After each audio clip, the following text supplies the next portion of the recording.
Hello and welcome to this is our last episode of season 2. So we booked this in a long time ago. I've been waiting a long time for this one to come in. I'm very excited about the guest today. But this is the last episode for season 2. This is Fire 5 at Phoenix. So we have one topic, one guest, 5 unseen questions, and we record this live. So the topic today is values and purpose. My guest is Amy Kington from Community of Purpose and Purposeful Insights. Very, very busy lady with lots of fingers in lots of pies. And Amy has 5 questions with her on the topic of values and purpose. I've not seen those questions, so I'm looking forward to seeing what she's got for me. But before we get started on the questions, Amy, do you want to introduce yourself? Tell us a little bit about who you are and what you do, because it's amazing work. So I want to make sure that everybody knows about that before we get into the conversation today. Okay, bless you. Well, listen, I've been waiting for this too, so I'm really grateful that you've invited me today. It may be a bit obvious, but my voice is a bit croaky, so apologies for anybody that finds it difficult to understand this proud South Bristolian with a very husky voice at the minute. But I did want to fulfil this commitment today and be part of this, so thanks for having me. So yeah, I'm Amy Kington. I'm the proud co-founder of a brilliant award-winning not-for-profit based here in Bristol called Community of Purpose CIC. As you mentioned, I also run a commercial business called Purposeful Insight, and I'll explain how those two organisations can work in tandem but can also work completely independently of each other too. So I'll start with Community of Purpose. I co-founded this organisation back in 2016 with my brother Joe, and we were just, talking really about how lucky we were growing up. We were born into a really supportive and caring family. Our parents have been married for nearly 50 years. Just all the advantages really of being born into a family that have got good stable foundations and the ability to kind of move freely and do great things. And so we were talking about how some of our foster brothers and sisters, because our parents have been registered foster carers for over 47 years, sadly, a lot of those kids, their fate was, whether or not we agree with it or not, was kind of predetermined at birth. And so we wanted to create an organisation that would help to, build confidence, raise aspirations and create positive, connectivity with people that can help young people. So we ultimately, set out on a mission to improve the lives and futures of young people, but to do it through businesses that wanted to act as a force for good. And we're really grateful to the business supporters that we've got that help us to fulfill that mission and achieve that greater vision, really, because without them, we would be absolutely nothing. We've got 3 projects that help us to improve the lives of those young people.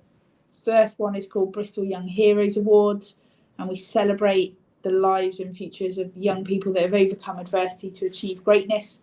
So they might have saved a life, they might have, raised huge sums of money for charity, might have been a registered carer for a family member, but they don't recognise that their daily grind, is difficult and that what they do is exceptional. And so we celebrate their brilliance, and we get, great corporate businesses, political leaders, just business figureheads really to get behind these young people and celebrate them and support them to go on to achieve even more success.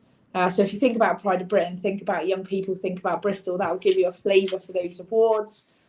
We also run the Bristol Together Championships programme, which is a social mobility programme working in 30 primary schools each year. And we basically twin schools from a very different demographic. And through this programme, they get to recognise that they've got more in common than they've got differences. And it culminates in a huge festival at the University of the West of England. So for kids that haven't thought about FE or HE as being a route for them, it's the first opportunity that they'll get to be on a university campus, speaking to university staff and just being part of what university life has to offer.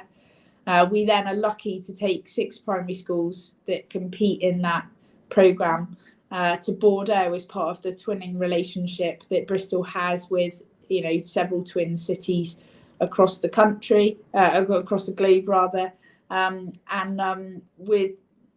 Within like half an hour of kids touching down in Bordeaux, those that haven't historically had a passport have been on a plane, a train, a tram and a bendy bus.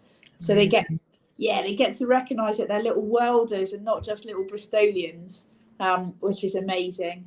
And then the final project, one that's really close to my heart and focusing really in on South Bristol, because that's the area that I'm from, is called Break Free, and we tackle holiday hunger. So, hopefully you're like me, you think back to your school holidays as being one of the, best times of your life, free of schoolwork and homework and pressures. But sadly for some young people, that is not their case. And when the gates close at the end of term, the tap is turned off on that free school meal.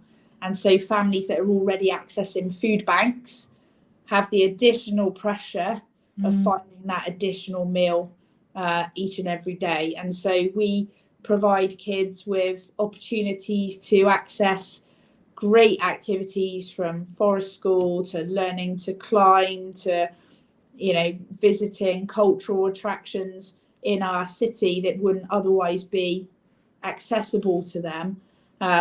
And really it's just an excuse to feed them in a dignified way. So we make sure that they get really healthy and nutritious breakfast and lunch, and they're sent off with food packets that, will help them, for the evening. So that's a whistle-stop tour of the three projects that we run through Community of Purpose. And then Purposeful Insight is a purpose agency. So if you're a business owner or an individual that works within a business and you're thinking about how you earn your legitimate place in this world, so this isn't just about not doing harm, this is about actually doing good, then Purposeful Insight is a great organisation in supporting, organisations to reach their higher purpose, earn that legitimate place in the world, and get involved with really great purpose initiatives that have a long-lasting impact, both for the community, but also importantly for the business. So, some people call it ESG, environmental social good governance. Other people call it corporate social responsibility, CSR. What we try to do is make sure that organisations embed purpose into their business so that it allows both the community and the business to thrive. Amazing. So that's hopefully. But I think it's just so important that people really understand what it is that you do. And also now, having heard that, you will understand and recognize and probably agree why only you could be the guest for this topic, because values and purpose is literally, it just runs through your bloodstream, doesn't it? It's just in absolutely everything that you do. And not just from a business perspective, having got to know you over very many years and kind of worked alongside you, it really just kind of shows up in who you are as a person and how you show up in the world as well. So it didn't surprise me when I first heard about your business ventures that it was around this, not at all, because it's very much about who you are. So for me it was just an absolute no-brainer to have you on for this topic. So really, really excited to have this conversation with you today and talk about values and purpose that little bit more. But I also know how incredibly busy you are, and that's not even just even the business ventures, like your family commitments as well. So really appreciate your time today, and let's just hope the voice holds out, but put the closed captions on as well and make sure that that's all working, so that if it does give out at any point, we'll still catch what you say, fill in the gaps. Brilliant. So are you all right if I hit you with my first question? Yeah, let's go for it. All right, brilliant. So I think it would just be a bit amiss of us not to really kind of thrash out what purpose means for you. So could you help me and everybody else to define what purpose means for you as an individual? Yeah, I think it's a really interesting one, isn't it? And the Ikigai did the rounds a lot, didn't it, during COVID? Because I think that time over COVID gave people a lot of space to kind of really reevaluate their place in the world and what they were doing and how they were spending their time. And I really loved the fact that Ikigai, our reason for being, Japanese model, kind of did the rounds a lot on social media. And it's something that I've used with clients a lot over the years. It was really nice to see that kind of in the mainstream and people reading up more about it. And I think the Ikigai is a really good model to explain it. It's the things that you love, the things that you're good at, things that contribute to something outside of yourself, but also, you know, where possible, the things that can kind of create that income stream as well. And I think for people that really want to live by their purpose, and I think we are both very fortunate to be able to do that, where you get to work and live in alignment with all of the things that are important to you. And I think alignment with values is really important. Like to live by your purpose is to live in alignment with your values. And I find it really interesting that I think a lot of people, they kind of know what their core values are, but they don't know what their values are. Like they'll talk about, you know, they'll be able to talk around it, but not necessarily be able to name it. So it's, again, something that I do a lot with people. We do it with the young heroes, don't we? When we get them together, of helping them to really understand what their values are, because it shows up through everything. It shows up in the way we think, we feel, we behave, the actions that we take, the things that are really important to us. And it definitely feeds into our purpose as well, you know, when we kind of live in alignment with those values. So, you know, like I said, I think we're both very fortunate. And, you know, I know a lot of people would love to be able to align work with their personal values. And I think a lot of people really struggle when their company values aren't in alignment with their personal values, and you get that conflict, you know, in trying to show up into a workplace that doesn't align with your values or doesn't fulfill your needs anymore. And I think that's where a lot of people then start to ask those bigger questions, or those more important questions about, what is my purpose? Why am I here? And I think that's where legacy comes into it as well. You know, I was having a conversation with my son yesterday about, you know, what's his legacy? What is it he wants? You know, what does he want people to be saying about him, you know, when he moves on to whatever happens next, you know? And I think legacy can feel quite a big topic, but I think just knowing why you're here, knowing why you're here in this world, that, you know, it fills in with our human needs as well, contribution, significance, the connection, belonging, it all ties in together. And it's just so incredibly important, just not something that we teach our children in schools, which is very, very frustrating, because I think it could really shape young people and their futures if we could help people to understand that really early on. And I'm doing this with people that are in their 40s, 50s and older,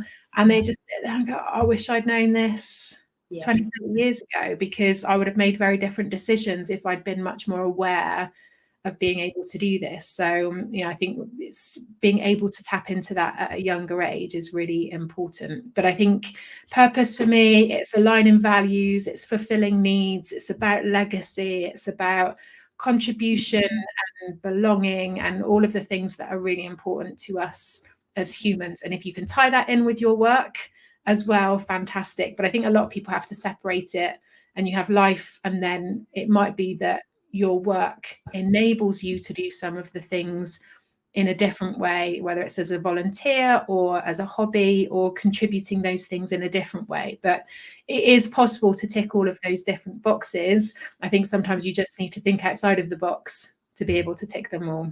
Yes. Yeah, no, I totally get that. And actually it's worth me mentioning, you know, the fact that you give so freely a lot of your own time to helping develop Bristol's young heroes. So I didn't make that connection early on, but you actually take, you know, Bristol's young heroes and take them on a 13-step journey where they actually get to think about and consider what their purpose and their values actually look like. And, you know, you heard the other day when Maddie got up in front of a room full of about 400 people, you know, a finalist from a previous cohort who had benefited from your work and your support, you know, and she said, look, you know, I know what my higher purpose is now. Like, I know exactly what I'm going to do. You know, I'm resolute, I'm determined, I'm focused. You know, this has actually got me, you know, to really concentrate on what it is that I want to achieve. And, you know, I still don't know what I'm going to be when I grow up. So to be that person, you know, at that young, tender age is incredible, isn't it? Yeah. And I think that was an incredible moment. I just, all of the hairs went up on the back of my neck of just seeing and hearing her there with so much confidence. But yeah, to be able to stand there at that age and say, I know what it is that I want. I know what I want to contribute and what I want to give to the world outside of myself is just incredible. And, you know, like you said there, like, you know, a lot of us, you know, say as adults, don't we don't know what we want to be, what we want to do. And I think it's not always about that label of the job title, is it? It's about the contribution that we do within the roles that we're in, and also in who we are as people the rest of the time as well. It's not just about what we do in work. It's, you know, it is about how we show up and how we interact and engage with people. It all does make that difference. I think it's really important for people to know that. But it's not surprising, but it is, you know, it's kind of sad that people don't get to learn that early on, because I think it would make a huge difference. So does my explanation tie in with yours, or do you see it in a different way? No, it ties in absolutely perfectly with yours. I just think from my experience of working with businesses and helping them find their higher purpose, you're absolutely right. There are ways that you can, you know, do something that triggers something else. So let me give you a live example. So I worked quite closely with Boston Tea Party, who are a cafe chain, 30 plus and growing, here in Bristol and you know, Midlands and maybe a little bit south, maybe Exeter.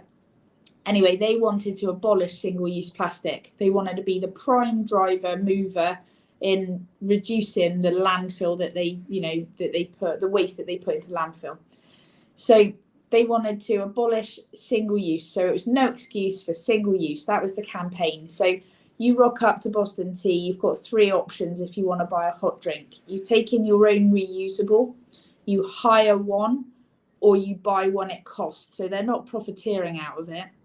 And what that then generated was 10p saving from every plastic takeaway cup, right? And that came into Break Free, which is one of the projects that we deliver that tackles holiday hunger. So that company wanted to lead the charge on their environmental, you know, area of their work, but actually as a byproduct of that, it then supported society and moving the community forward and making sure that those kids that would otherwise struggle actually got fed. So it created £20,000 that could then get invested into Break Free. And so it's quite interesting actually how, you know, when you work and operate in a business environment that you know, you're selling tea and coffee, right? It's very, very different from, you know, feeding young people or leading, you know, I don't know, a rewilding project somewhere. But ultimately, that cafe chain was responsible for the impact and the outcomes that contributed to, you know, projects in that arena. And so, yeah, I guess, you know, it was just important to kind of flag that, you know, whilst your daily grind might not look and feel like you're actually helping to drive environmental or societal challenges forward, actually, if you think about it long and hard enough, you can be quite innovative and create opportunities where potential and that opportunities can collide and great things can happen. Yeah. You know, that company was saying that, you know, they actually didn't have as big a challenge with recruitment and retention as a result of my company standing for something. So yeah, it's just quite interesting, isn't it, to think about how you can, you know, do your bit, play your part, and contribute to driving business and society forward in at the same time. I think also it's meaningful as well, isn't it? It's not, you know, putting a performatory flag in your profile for a month, or, you know, following a trend on social media. It's long-term meaningful actions. But I think also in terms of recruitment and retention of staff, you've got people's buy-in to the things that you support, which means you are likely to attract the type of people that you want working for your company, because there's shared values, there's a shared purpose there, and you attract people in who have a similar mindset or have, you know, similar approaches to what they want to change in the world and what's important to them. And I think that is really important, and I think that's what we're definitely seeing a shift in, is that people are choosing where to spend their money based on their values, and choosing where they earn their money based on their values. And I'm having a lot of conversations with people who are, you know, considering changing career because the career that they have, or the job role that they're in, or the company that they work for no longer aligns with their values, needs, and purpose. People are making significant life decisions based on those three things, because it runs at the core of everything that we do. So if you've got a company that makes decisions and puts their business model so that it aligns with that, then you're going to attract the people in that you want to employ, and they're also more likely to stay. So I think betting on reasons to do it. Yeah, but betting on purpose is genuinely the best business decision anybody could make. Yeah, agreed. Because if you, I mean, even that Boston tea example, you know, if you're conflicted on the high street and you've got cost a lot of money coffee and Boston tea, one doesn't contribute to the public purse and pay any tax here in the UK. The other does. The other is leading the charge on an environmental, you know, issue. And we all know that we need to get to net zero, and we don't want there to be landfill, and we don't want there to be plastic in the sea, and all of this stuff that, you know, we all need to contribute to if we're going to make that lasting, you know, change, versus, you know, an organisation that, you know, does contribute to these things. You know, people do vote with their feet, don't they? They do.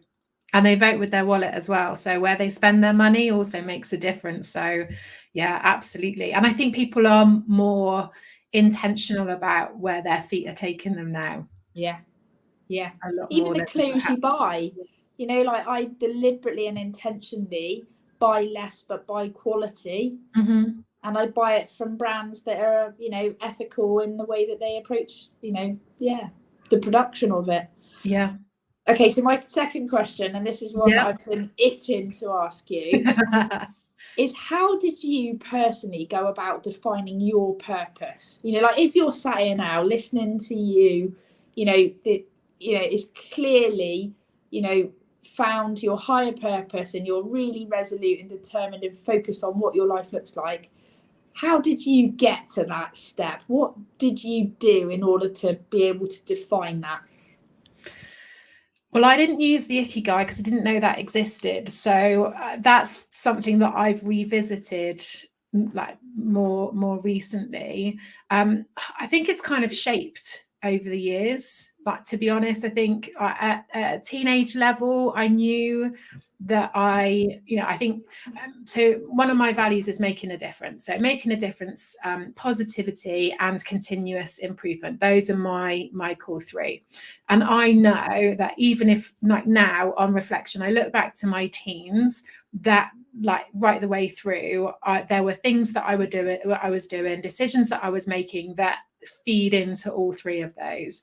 And I knew that I wanted to make a difference. I knew I didn't want a 9 to 5 doing the same thing day in and day out. I just wasn't quite sure what that looked like. I looked around me of what I knew, and parents and family members had all been in the police. So you go with what you know, don't you? You go with where your influences are, you go with what you know. And that, you know, really put me on the path of a 20-year career. when that came to an end, I then had that very fortunate position of sitting and going, right, now in my late 30s, knowing what I know now, what do I want to do? What are the things that are important to me? How do I want to spend my time? And can I pay the bills doing that? Because that's the question. Or did I need to find something that paid the bills and then find other ways to kind of tick those boxes? So I looked, I spent a lot of time, well, the time that I had, because the clock was ticking and having to make a decision, but I spent some time thinking, where did I get the most enjoyment? Where did I feel the most fulfilled? If I can choose how I spend my time, what would I want to do? What are the things over the years? What have I enjoyed the most? What have I got the most value from? Where did I kind of get the most return, if you like, of fulfillment in terms of investment of time and energy? And just kind of really started to map it out. And that's where coaching, training, self-development all really started to filter through. And then I think the other side, in terms of values and purpose, that started to really come through was I started to think about what was important to me in terms of the business, of what did I want to make sure that regardless of the direction the business went in the future, what did I want to make sure stayed the same? And for me, it was about making coaching as inclusive as possible. So I wanted to make sure that people had access to resources, had access to support regardless of budget. I wanted to make sure that coaching was available online. So like even 6 years ago, before COVID and everybody moved online, I made sure that workshops were online. They were set at a time that people who had caring responsibilities, young people were in bed. So evening workshops or weekend workshops that were online, so that helped to make it more accessible, more inclusive. So there were certain things that were really important to me that I wanted to make sure that I could, even in 20 years' time, I still hold on to those things regardless of what direction the business goes in. So I think by the time I got to setting the business up, because I was in my 30s, having had a 20-year career, I think I knew a lot more to be able to really sit and think about it. And I think also I felt like I had control of making those decisions because I was shaping my own business and making those decisions and being the decision maker rather than trying to find something in alignment. So does that answer the question? I talk away and then I lose the track of what the question was. You might need to repeat it for me. No, it was, how did you define your purpose? And I think you've journeyed beautifully, both in like real terms, but also just in sharing that story now. I think for me, there's kind of like 3 things that people need to consider is the passion piece. So what is your source of meaning? Yeah. The people piece. So who do you really want to serve in all of this? And then the impact. What's that impact that you want to leave? What's that legacy piece that you talk so beautifully about? Yeah. And the impact really hone in on those 3. Sorry, I didn't hear what you said then. I said, and if you hone in on all of those 3, then it starts to give you, a signal as to where you really want and need to be. Yeah. And I think the impact is really important, how you measure that impact. I get emails all the time from, marketers, sales and marketers that are, offering to make me a 6-7 figure coach. And I just think you've not looked at my profile or my website, because if you take one look at that, it tells you very clearly that is not the coach that I am setting out to become. And I'm not here to, I need to pay the bills, but I'm not here to make lots of money out of this. I'm here because I want to create impact, and I'm here with purpose. I'm very intentional about the work that I choose to do, very intentional about how I show up for that work, because the impact is at core. And I think with coaching, it's slightly different because your impact is largely defined by the individual and what they choose to do around the coaching sessions or after the coaching sessions. But that's why I love the self-development training, because you're teaching those tools, you're helping people to develop that understanding, and the impact then is not just for that individual that's on that program or in that workshop. The impact is what they then go and share with their children or their partner or the people around them, and how they help use those tools, not just in their own world, but with other people as well. So I think that's why I love the self-development training element, as well as I love the coaching, but they're very different levels of impact. Yeah. And they measure in different ways. See, it's interesting, because that's why I really like working with you, because, you know, Bristol Young Heroes Awards, we celebrate those young people on the night, and then we take them on this journey of self-discovery, and they'll initially kind of take part in an assessment at the end of the night, so that we get a feel for how that's had that short-term impact on them. But is the long-term impact, that's where the magic happens. You know, this is like Maddie that says that she can't get up and, you know, speak in front of a room full of people, and then like 6 months down the track is like actually now won a place in a competition where, you know, she's orating and competing, you know, in these kind of debates and conversations and stuff. And it's like, whoa, Zoe, you've helped that, you've facilitated that, and you've unleashed the potential that she had inside her that she didn't know she had inside her. Like, that's beautiful. It's such an amazing journey to be a part of, and I think that's really what, you know, I'm, you know, every day I'm so grateful that I get to be able to do this with, and I think it feels much more impactful with young people, because you've kind of helped them to see things that, you know, will come into play for years and years and years. So that long-term impact is almost endless.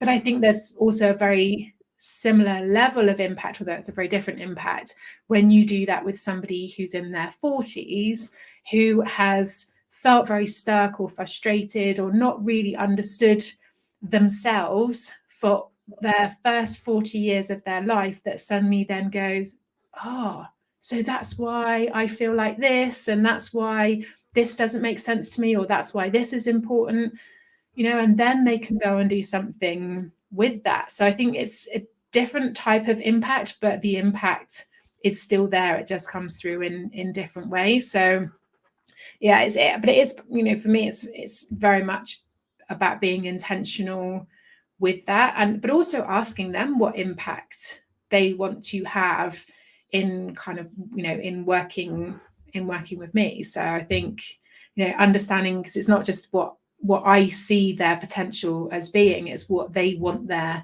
potential and capability to be too, because it's not, you know, I don't want to put it's not about my ideas for them or what I think they could be doing. It's about helping them to work out what it is they want, what it is they need, and then how it is they get themselves there. Yeah. So this is a bit of an interesting question then. It's more of a statement than a question, but is purpose always a good thing? Ooh, it's interesting. I'm trying to think when it might not be a good thing.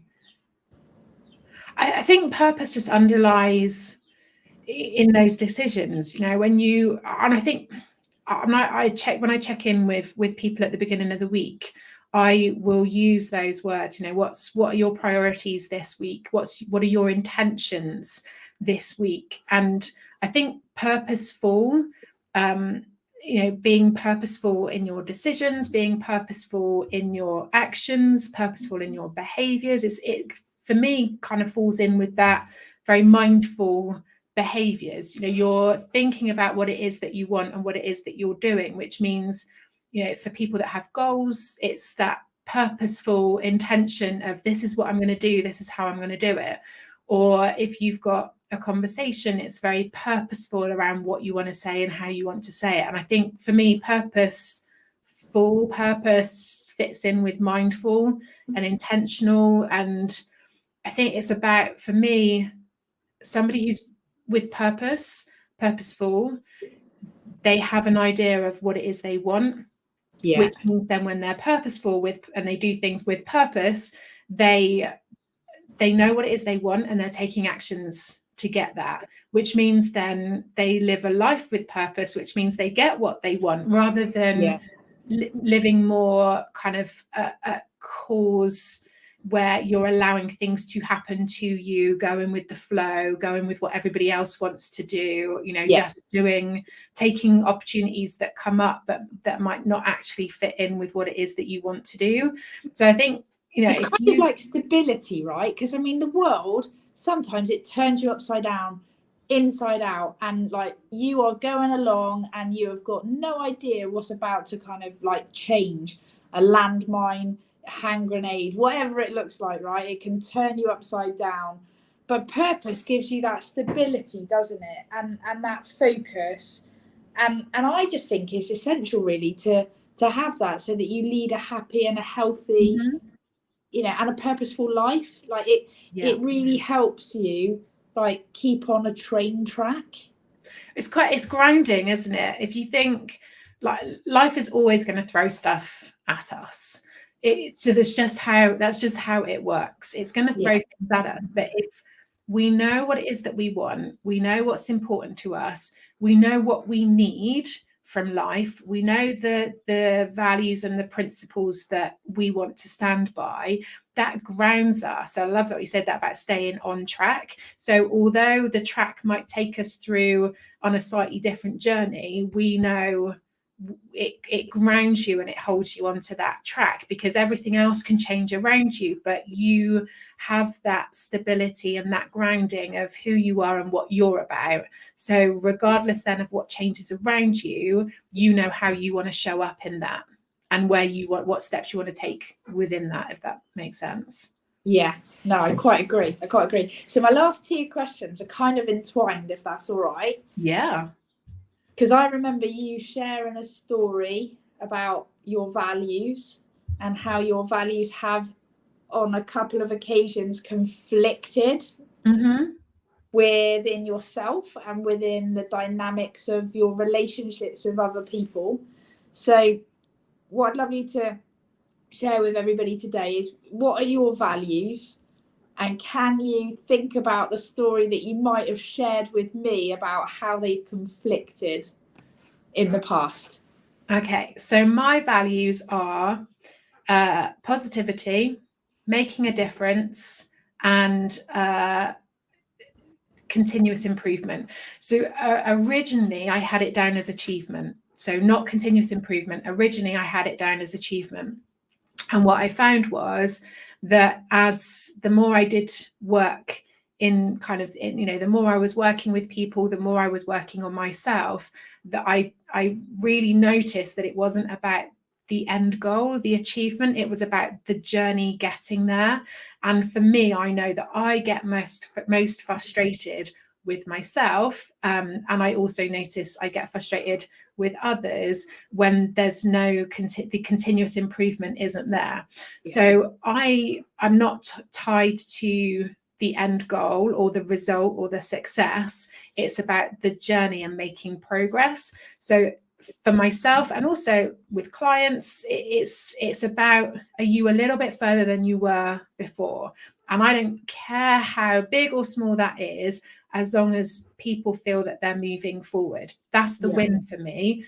If they never reach the end goal because they decide that's no longer important, or because they change their mind or they change the end goal, that doesn't worry me at all, as long as they feel they're making some progress. And it's the same for me. It's like, if I feel, like that, it's not so much about the Groundhog Day, but if I feel, because I can do Groundhog Day as long as I feel like I'm showing up a little bit better every time it's repeated. And if I feel things haven't moved on, that's when I get frustrated. So that's when I knew it was about continuous improvement rather than the achievement.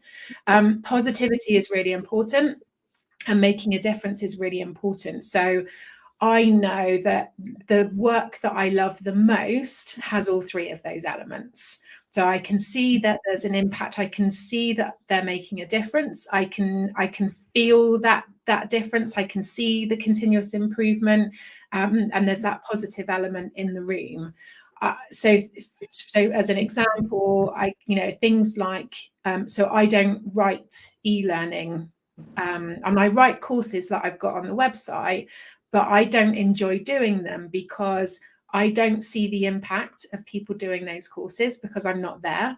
And so I don't know that people are making that continuous improvement doing those courses, and I don't get that interaction. So for me, it doesn't tick the box in the same way of making a difference.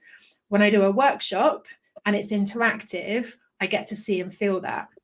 When I first started running workshops, I found it really difficult if people were quite quiet learners and didn't necessarily engage, because I couldn't measure the impact. I couldn't measure making a difference. I couldn't get that feedback. Yeah, I didn't, and I couldn't get that. And I found that really difficult because the information wasn't there for me to measure how it was going. And then one of the first programs I did, there were a couple of people that were just really quiet learners, and I was like, oh, are they enjoying it? Are they getting anything out of it? And I just didn't know. And then one of them emailed me about 6 months later to say, just to let you know, I'm still using this, and this is still. And I was like, oh wow, okay. Whoa. So I consciously have to remember that not everybody shows up in the same way I show up, and that just because they show up differently doesn't mean that they're not feeling that they're not making, it's not that it's not making a difference.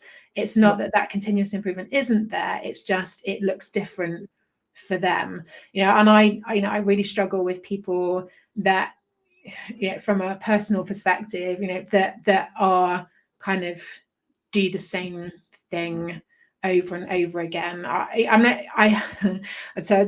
did an interview once on Radio Bristol, and there was another person there as well.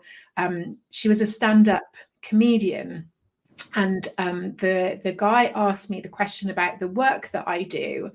And the other guest turned around, she said, oh God, I couldn't do what you do. That would just really annoy me. People, moaning about their lives all day. And I said, but I don't get that as a coach. I don't get that. People are showing up because they want to make a change. They want to make progress. They want, that continuous improvement is still there. That's why I do what I do. My frustration, which would be hers for my job, is more when people don't do anything about it, or don't see that there are other ways of doing things. But I also have to respect that people get there in their own time. And I know, my own personal life, there's been things that everybody else has seen, that there's been other possibilities. I just wasn't there yet. It took me a little bit longer to see it. And it's harder to see it when you're in it yourself, isn't it? I love that quote, you can't see the label from inside the jar. And I think that's why coaching works really well, because as a coach, we help you to step outside of the jar to see the label and look at it from different perspectives. But ultimately, until people are ready to see it, you can't force people to get where they're not ready to get to. But those are my 3 values. It comes up a lot. I make decisions, the work that I do, to make sure it ticks those boxes. And I have turned down work where it hasn't ticked those boxes, but it can help guide your business decisions, can't it? Yeah. It's quite interesting because we've clearly defined our values within our business, and it means now that people can honestly make decisions without having to ask, because they just know that if they follow that guiding principle, they will reach the right decision. So it's quite empowering. It is, isn't it? Your values are your guiding principles. They do guide your decisions, whether you're conscious and aware of that or not. They do guide your decisions. So as a company, if you use your values as guiding principles in decision making, it's a great way of looking at it. But I think there's a lot of companies out there that have got values on their website and perhaps on a wall somewhere, but that's as far as it goes. They don't recruit to those values. They don't align rewards, policies and procedures and rewards and decisions to their values, but you can tell which ones do. Yeah. Well, listen, that's all my questions for today. Amazing. That They is were really good literally- questions. I love how you weaved them in as well. So yeah, they were great. They were great questions.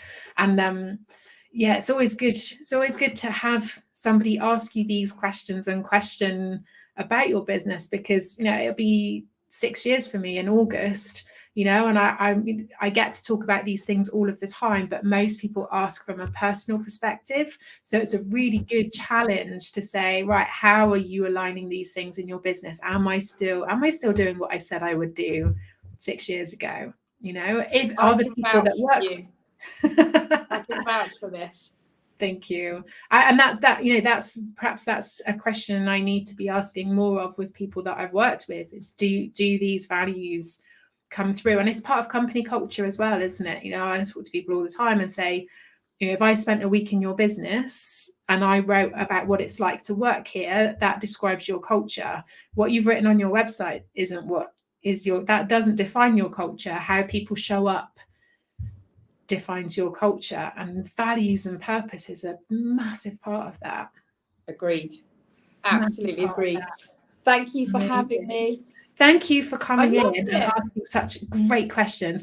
I will put the details in for both Community of Purpose and Purposeful Insight so that people can have a look. I would definitely recommend that people have a look through that, because it's incredible work. And you know, even in terms of the Bristol Young Heroes, I think it's really important that people know that that exists, to be able to, you know, people will be listening to this and know amazing young people in Bristol, to be able to then nominate them.